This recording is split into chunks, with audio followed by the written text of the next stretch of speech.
Mayor के चुनाव में 20 वोट इंडिया गठबंधन के पास थे और मात्र 16 वोट भारतीय जनता पार्टी के पास थे।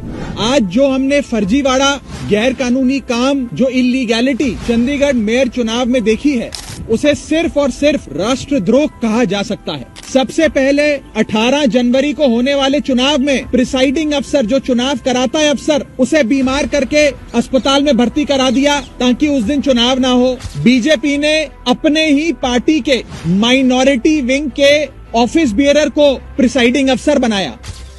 चुनाव में जब वोटिंग समाप्त हुई और काउंटिंग की बारी आई तो इस भाजपा के ऑफिस बियरर प्रिसाइडिंग अफसर ने किसी भी पार्टी के इलेक्शन एजेंट को आगे नहीं आने दिया। जब भी वोटों की गिनती होती है तो इलेक्शन एजेंट, तमाम पार्टियों के इलेक्शन एजेंट अपनी आंखों के सामने काउंटिंग टेबल पे खड़े होकर काउंटिंग करवाते हैं, लेकिन पहली बार इतिहास में देखा गया कि इलेक्शन एजेंट्स को दूर कर दिया गया, उन्हें टेबल के नजदीक नहीं आने दिया गया। और उसके बाद जो हुआ, आपने देखा कि कैसे भाजपा के इस पदाधिकारी ने, जो प्रिसाइडिंग अफसर था आज के चुनाव का, उसने अपने पेन से बैलेट पेपर पर इंक लगा लगाकर उस सारे बैलेट पेपर को इनवैलिड किया और फिर चुनावों की गिनती में, वोटिंग में, वोट काउंटिंग में उस एक एक बैलेट पेपर को इलीगल घोषित किया।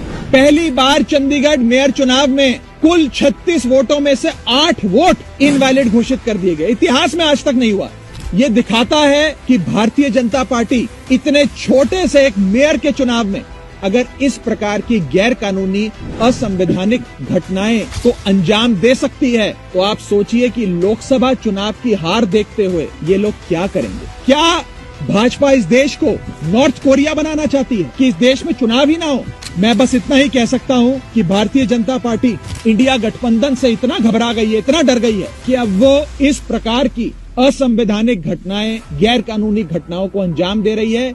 मैं सीधा बस इतना कहना चाहता हूँ कि भारतीय जनता पार्टी ने जो आज चंडीगढ़ मेयर चुनाव में किया है, वो सीधा सीधा देशद्रोह है और इन लोगों के खिलाफ कार्रवाई होनी चाहिए। नहीं तो इस देश के आम आदमी का लोकतंत्र से और चुनावी प्रक्रिया से विश्वास उठ जाएगा। आने वाले 2024 के लोकसभा चुनाव में आप किसी को हराने के लिए या किसी को जिताने के लिए वोट मत डालिएगा। आप इस बार लोकतंत्र की रक्षा करने के लिए, इस देश में डेमोक्रेसी को बचाने के लिए वोट डालिएगा।